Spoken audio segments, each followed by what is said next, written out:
અમરેલી જિલ્લામાં ગેરકાયદેસર બાંગ્લાદેશી ઘૂસણખોરો સામે પોલીસની કાર્યવાહી।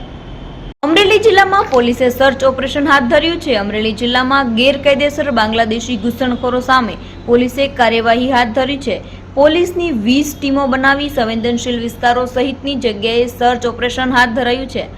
4881 જેટલા ઈસમોની તપાસ અમરેલી પોલીસે કરી હતી। શંકાસ્પદ વિદેશી બાંગ્લાદેશી નાગરિકો અંગે માહિતી આપવાની એસપી સંજય ખરાતે લોકોને અપીલ કરી છે।